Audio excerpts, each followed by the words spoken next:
जय हिंद दोस्तों, मैं हूं ब्रिजेश मौर्य और आप लोग देख रहे हैं मेरा हिंदुस्तान न्यूज। आज मेरे हिंदुस्तान न्यूज में बात करेंगे कि जन स्वराज के प्रशांत किशोर ने एनडीए नेताओं सम्राट चौधरी और अशोक चौधरी पर भ्रष्टाचार के नए आरोप लगाए हैं।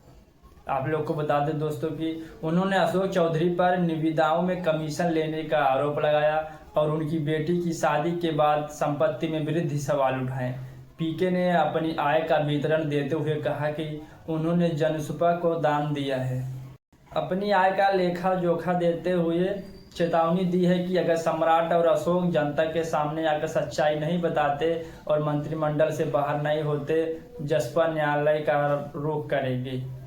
एनडीए के जिन 5 नेताओं पर जनसुराज पार्टी जसपा के सूत्रधार प्रशांत किशोर पीके भ्रष्टाचार और फर्जीवाड़े के आरोप लगाए थे, उनमें से 2 उप मुख्यमंत्री सम्राट चौधरी और ग्रामीण कार्य मंत्री अशोक चौधरी के संदर्भ में सोमवार को फिर कुछ नए रहस्यों किए।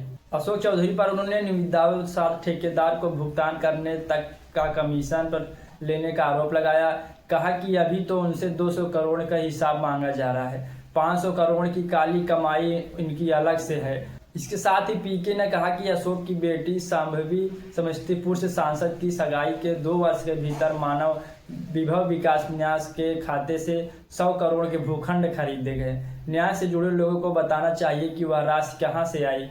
इससे पहले के वर्षों से इस न्याय से 10 करोड़ की अचल संपत्ति की खरीद नहीं की। अपनी न्याय और जसपा की फंडिंग पर उठ रहे प्रश्न पर पीके ने बताया कि सलाहकार के तौर पर वे पिछले 3 वर्ष से 241 करोड़ रुपए कमाए, उस पर 30.55 करोड़ जीएसटी और 20 करोड़ आयकर भरे, बचे 98.75 करोड़ रुपए जसपा का दान दिए। जसपा में अपने खून पसीने की कमाई लगा रहे अगले 10 वर्ष तक अपना शरीर बेचकर भी धन लाता हुआ लाएंगे, लेकिन बिहार में चौधरी की राजनीति नहीं चलने देंगे। नवयुग कंस्ट्रक्शन से 11 करोड़ रुपए 2 घंटे की सलाह के लिए है।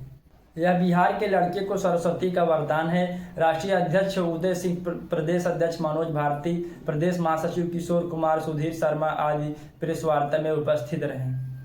पीके ने कहा कि अशोक सप्ताह भीतर मानसी का नोटिस वापस ले और जनता के समझ स्वीकार करे कि 200 करोड़ की अवैध संपत्ति बेटी की सगाई के बाद बनाए, अन्यथा उनके 500 करोड़ की दूसरी काली कमाइयों का कच्चा चिट्ठा खोलूंगा।